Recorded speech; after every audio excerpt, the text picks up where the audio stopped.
అయితే ఇప్పుడు మీరు అన్నట్లుగా సార్ సూపర్ 6 హామీలు అమలు అవ్వాలంటే ఏడాదికి దాదాపు 80,000 కోట్లు ఖర్చు అవుతుందని చెప్పి 1,50,000 కోట్లు వాళ్ళు ఇస్తున్నటువంటి 1,50,000 కోట్లు అవుతాయని లెక్కలే చెప్పారు కదా ఆ రోజు జగన్ గారు. ఈయన ఇచ్చిన హామీలు ఇవన్నీ ఆల్రెడీ ఇంప్లిమెంట్ అవుతున్నాయి, అమలు చేయడానికి 70,000-75,000 కోట్లు అవుతాయి అన్నారు. కానీ చంద్రబాబు గారు ఇచ్చిన హామీలకి 1,50,000 కోట్లు పైగా అవుతాయని ఆ 1,65,000 కోట్లు ఎంతో లెక్కేసి చెప్పారు. సో వాటి మీద ఇంతవరకు చంద్రబాబు గారు క్లారిటీ ఇవ్వాలి. కానీ జనాన్ని ఆ విషయంలో కొంత నమ్మించినట్టే అనుకోవాలి. ఏమోలే ఆయన ఇస్తానంటున్నాడు కదా, గతంలో ఇవ్వకపోయినా ఈసారి ఇస్తాడేమోలే అనేటువంటిది ఒక ఆశ కల్పించారు. మరి అవన్నీ చేస్తారా? ఇప్పుడు ప్రతి మహిళకి 1,500 చొప్పున ఇవ్వాలి, మరి ఎప్పుడు ఇస్తారు అంటే ఇమ్మీడియట్గా ఇప్పుడు ఇవ్వమంటారా అని కొందరు అడగొచ్చు. కానీ యాక్చువల్గా జగన్ గారు ఒక ట్రెండ్ సృష్టించారు. ఆయన ఏం చేశారు, ఒక షెడ్యూల్ ఇచ్చేశారు, నేను పలానప్పుడు పలానా ఇస్తాను అని చెప్పి. ఆ హామీలు దాదాపు 98-99% వాటిని అమలు చేశారు. బహుశా భారతదేశ చరిత్రలో హామీలు దాదాపు అన్ని అమలు చేసి ఓడిపోయిన నేత జగన్ గారు ఒక్కడే అంటాడు. అమలు చేయకపోయినా గెలిచిన అప్పుడు ఓడిపోయినా ఇప్పుడు మళ్ళీ గెలవగలిగిన నేతగా చంద్రబాబు గారు నమోదవుతారు. అందువల్ల సో ఈ హామీలు వీటి వల్ల గెలిచి ఉండొచ్చు, కానీ బట్ దానివల్ల వచ్చే పరిణామాలు రేపు జనంలో మళ్ళీ ఈయన అమలు చేస్తే ఓకే మంచి పేరు వస్తుంది, అమలు చేయలేకపోతే నెగిటివ్ అవుద్ది. సో ఆ నెగిటివ్ ఎప్పుడు ఎంతకాలం తర్వాత అవుద్ది ఏంటి అనేది వచ్చే పరిణామాలను బట్టి ఆధారపడుతుంది. రీసెంట్గా అమరావతి పర్యటనకి వెళ్ళారు. గతంలో అమరావతిలో ఎక్కడైతే రాజధాని కోసం శంకుస్థాపన చేశారో ఆ ప్రాంతాన్ని కూడా సందర్శించారు. అక్కడ కూడా ఆ ప్రాంతంలో మళ్ళీ ఒకసారి సాష్టాంగ నమస్కారం చేశారు చంద్రబాబు నాయుడు గారు. ఇప్పుడు అక్కడ భూములు అమ్మితేనే రాజధాని నిర్మాణం సాధ్యం అనేటువంటి కామెంట్లు కూడా వస్తున్నాయి. అవి కూడా టీడీపీకి సంబంధించినటువంటి మినిస్టర్స్ చేస్తున్నటువంటి కామెంట్స్. ఆయన కూడా చేశాడు కదా. ఇక్కడ పాయింట్ ఏంటంటే సెంటిమెంట్ రాజకీయాలు పండించడానికి ఆయన ప్రయత్నం చేస్తున్నారు. ఇందాక మీరు అసెంబ్లీ గురించి కూడా అడిగారు కదా. అసెంబ్లీలో ఇవి మొక్కటం ఇవన్నీ ఏంటంటే గతంలో మోడీ గారు పార్లమెంట్కి వెళ్ళేటప్పుడు మొక్కారు కదా. సో ఆ ట్రెండ్ ఈయన కూడా ఏంటంటే ఇటువంటి వాటిల్లో ఇటువంటి వాటిని జనాన్ని అట్రాక్ట్ చేయడం కోసం చేసే ప్రయత్నాల్లో ఈయన దిట్ట ఒక రకంగా చెప్పాలంటే. సెంటిమెంట్స్ అనమాట. అట్లాగే ఇప్పుడు మీరు చెప్పినట్టు అమరావతి సెంటిమెంట్లో కూడా అట్లా ఏదో అమరావతి కోసమే ఆయన ఉన్నట్లు. నిజానికి 2019లో ఆయన ఓడిపోవడానికి అమరావతి కూడా కారణం. మొత్తం జనం అందరు డబ్బు తీసుకొచ్చి అక్కడే కడతారని, నవనగరాలు అక్కడే నిర్మిస్తారనేసరికి జనంలో తీవ్ర వ్యతిరేకత వచ్చింది. ఇంకా వేరే కారణాలు కూడా ఉన్నాయి. మళ్ళీ జగన్ గారు సరిగ్గా హ్యాండిల్ చేసి ఉంటే ఒక రకంగా ఉండేది. 3 రాజధానులను చెప్పడం తప్పు కాదు, కానీ బట్ విశాఖపట్నానికి వెంటనే వెళ్ళగలిగి ఉంటే అదో పద్ధతిగా ఉండేది. అది అటువైపు నుంచి జరిగిన ఒక లోపం. ఇప్పుడు మళ్ళీ ఈయన మొత్తం అమరావతి అంతా నేను చేస్తానని చెప్తున్నారు. నారాయణ గారు ఒక రకంగా చెబుతున్నారు, ఈయన ఒక రకంగా చెబుతున్నారు. నారాయణ గారు 45,000 కోట్లు మొదట అంచనా వేసాం, ఇప్పుడు ఇంకా పెరిగితే పెరగొచ్చు అంటున్నారు. ఈయన ఎంత ఎప్పుడు కంప్లీట్ అవుద్ది లేదా ఎంత ఖర్చు పెట్టారన్న దాని మీద ఈయన అసలు చెప్పట్లే.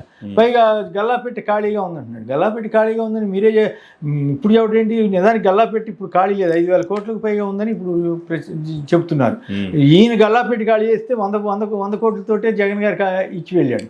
సో ఇప్పుడు 5,000 కోట్లు 5,500 కోట్లు ఎంతో స్టేట్ గవర్నమెంట్ దగ్గర ఉంది. ఇంకో 5,000 కోట్లు పోగు చేసుకోవడానికి వీళ్ళు ప్రయత్నాలు చేస్తున్నారు. అవి ఫస్ట్ మంత్ వరకు పెద్ద ఇబ్బంది ఉండకపోవచ్చేమో, మరి వస్తుందేమో చూడాలి. ఇవన్నీ కూడా ఏదో అమరావతిలో డెవలప్మెంట్ యాక్టివిటీస్ కోసం కాదు, ఈ జనానికి పంచడానికే ఇవన్నీ కూడా ఉపయోగించాల్సిన పరిస్థితి చంద్రబాబు గారికి ఉంది. సో చంద్రబాబు గారు ఇప్పుడు అమరావతిలో ఏం చేస్తారు, ఎంత చేయగలుగుతారు అంటే ఆ రిపోర్టర్ని నువ్వైతే ఏం చేస్తావు అని అడుగుతాడు. రిపోర్టర్ ఏం చెప్తాడు దానికి అంటే ఏంటి, దాని దగ్గర సమాధానం లేనప్పుడు ఎదురుదాడి చేస్తాడు అనమాట. ఎదురుదాడి చేసి ఎదురు ప్రశ్నిస్తుంటాడు. ఆ తెలివితేటలు ఆయనకి మొదటి నుంచి అలవాటే. సో అయితే ఇప్పుడు అమరావతికి సంబంధించి కొన్ని బిల్డింగులు, ఉదాహరణకి ఎమ్మెల్యే క్వార్టర్స్ ఇట్లాంటివి కొన్ని ఉన్నాయి కదా, వాటిని కంప్లీట్ చేసి ఏదైనా 1-2 బిల్డింగులు కట్టగలిగితే కడతారేమో. లేకుంటే దాదాపు 1,00,00,000 కోట్లు ఖర్చు పెట్టాలి ముందు. భూములు అమ్మాలంటే కూడా భూములు సిద్ధం చేయాలి కదా. ఊరికే ఒక ఏరియా చూపించి పొలాలు చూపించినట్టు చూపిస్తే ఎవడుకుంటాడు? ఏ సంస్థ అయినా వస్తే అన్నీ రెడీగా ఉండాలి. డ్రైనేజ్ ఉండాలి, రోడ్డు ఉండాలి, వాటర్ ఫెసిలిటీ ఉండాలి, కరెంట్ ఫెసిలిటీ ఉండాలి. అన్ని ఫెసిలిటీస్ పెట్టి అప్పుడు మీరు ఏదైనా చెప్తే కొనేవాడు కొంటాడు. కొన్నా కూడా ఇప్పుడున్నంత హైప్ ఎప్పుడు ఉంటుందని అనుకోవద్దు. ఎందుకంటే 33,000 మందికి రైతులకి ప్లాట్లు ఇవ్వాలి. ఒక్కొక్కరికి ఒక ప్లాట్ చొప్పున ఇవ్వాలంటే వాళ్ళకి ముందు డెవలప్ చేసి ఇవ్వాలి. డెవలప్ చేయడానికి ముందు డబ్బు కావాలి. భూమి ముందు అమ్మి డెవలప్ చేస్తారా? డెవలప్ చేసిన తర్వాత భూమి అమ్ముతారా? డెవలప్ చేసిన తర్వాత వాళ్ళకి ఇచ్చిన తర్వాత మిగిలింది అమ్ముకునే అవకాశం ఉంటుంది. మరి ఎట్లా సాధ్యం అవుద్ది? ముందు డబ్బులు పెట్టుబడి పెట్టాలి. మరి 1,00,000 కోట్లు ఇప్పుడు పెట్టుబడి పెట్టగలిగే పరిస్థితి ఉందా? సో అయినప్పటికి కూడా అందుకే ఈయన గల్లా పెట్టుకాలి, నువ్వు అప్పులు అంతా ఎక్కడెక్కడ అప్పులు తెచ్చారు మీరు ఇప్పుడు చెప్పడం ఏంటి? ఎలక్షన్ ముందు కూడా చెప్పారు కదా. అయినప్పటికి కూడా మీరు విశేషమైనటువంటి హామీలు ఇచ్చారు కదా. సో ఇదంతా ఏంటంటే అమరావతిని కానీ పోలవరం సందర్శన కానీ కేవలం జగన్ గారిని తిట్టడానికి, విమర్శించడానికి, తద్వారా ఇష్యూస్ని డైవర్ట్ చేయడానికి చేస్తున్న ప్రయత్నం ఏమో నాకు అనిపిస్తుంది.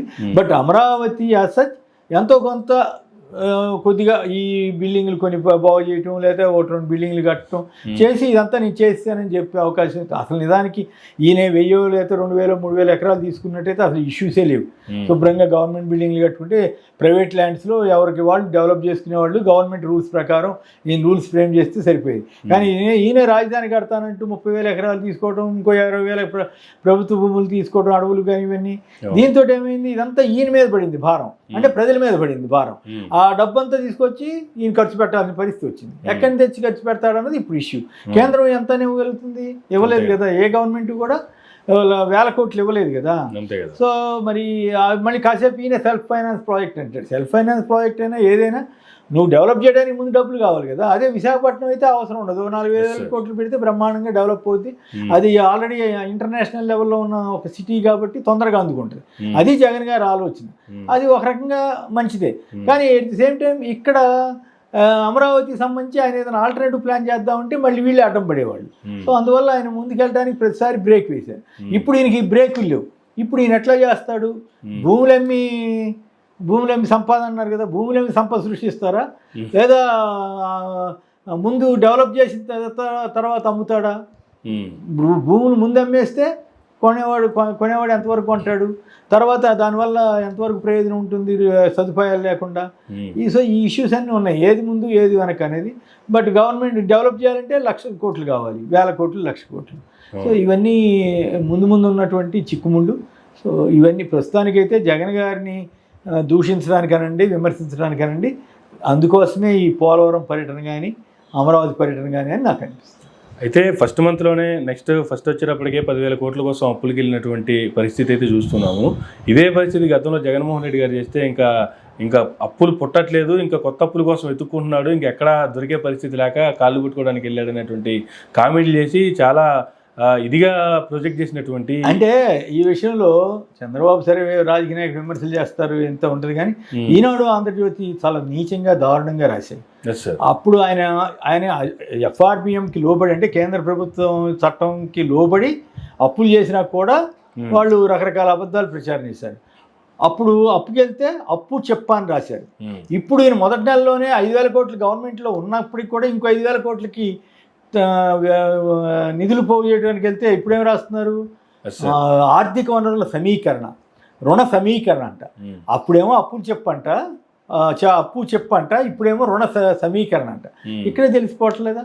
సో ఇవన్నీ ఇంక ముందు రోజుల్లో ఇప్పుడు ఆ హామీలన్నీ అమలు చేయాలంటే ఇప్పుడు ఏం చెప్తారంటే మేము ఇంకా దారుణంగా ఉంది రాష్ట్ర ప్రభుత్వంలో పరిస్థితి, అందువల్ల మీరంతా సహకరించాలి, మీరే ఆలోచించండి అని ఎదురు జనాన్ని అడుగుతాడు ఆయన. మీరే ఆలోచించండి, మీరు ఏం చేయమంటారని. ఆయనకు ఆ టెక్నిక్ తెలుసు.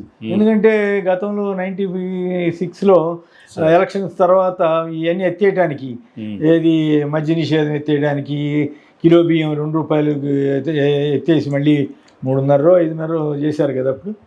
ఇవి చేయటానికి అప్పుడు అంతా ప్రజాభిప్రాయ సేకరణని అదంతా ఒక పెద్ద తంతులాగా నడిపారు. మరి ఇప్పుడు కూడా అట్లా ఏమైనా చేస్తారా? ఇంకోటి ఏమంటే తెలుగుదేశం వాళ్ళు ఏమయ్యా మరి జగన్ గారు చేస్తే పని చేస్తున్నాడు, బట్ట నొక్కుతున్నాడు అంటున్నారు.